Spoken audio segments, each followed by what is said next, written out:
लेके आइल रहे गाजा भंगिया सखी रहे महाकाल के दीवाना सखी रहे महाकाल के दीवाना सखी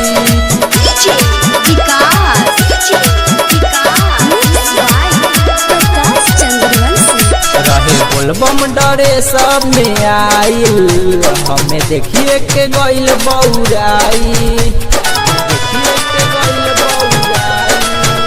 रहे बोलबम डरे सब में आइल हमें देखिए के गइल बौराई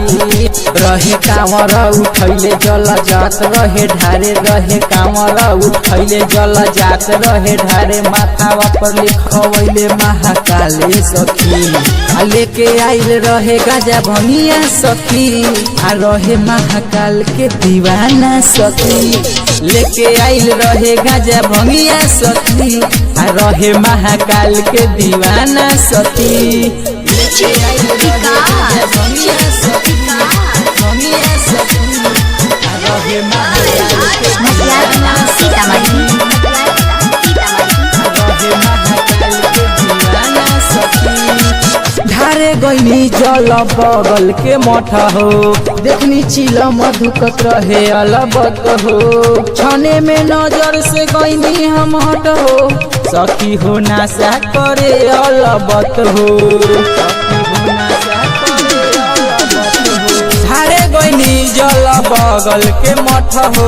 देखनी चिलम धुकेला अलबत हो छने में नजर से गईनी हम हट हो सखी हो नासा करे हर बेर हो उत करेला बवाल जब गईनी हम भाग उत करेला बवाल जब गईनी हम भाग रटे महाकाले सखी लेके आइल रहे गाजा भंगिया सखी रहे महाकाल के दीवाना सखी लेके आइल रहे गाजा भंगिया सखी रहे महाकाल के दीवाना सखी लेके आइल रहे गाजा भंगिया सखी रहे महाकाल के दीवाना सखी रहे महाकाल के दीवाना सखी पता कोई नाम होवे दिलदार हो जल ढारेला उत करेला बवाल हो विक्रम VIP राइटर लिखले बगाना मुना दिली पर जल ढारेला अकेला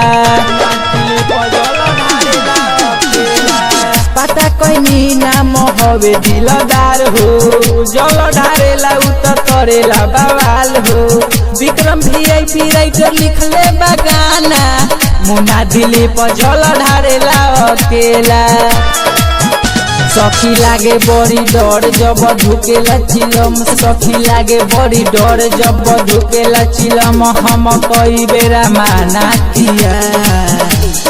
लेके आइल रहे गाजा भंगिया सखी रहे महाकाल के दीवाना सखी लेके आइल रहे गाजा भंगिया सखी रहे महाकाल के दीवाना सखी सुर संगम रिकॉर्डिंग स्टूडियो साहेबगंज।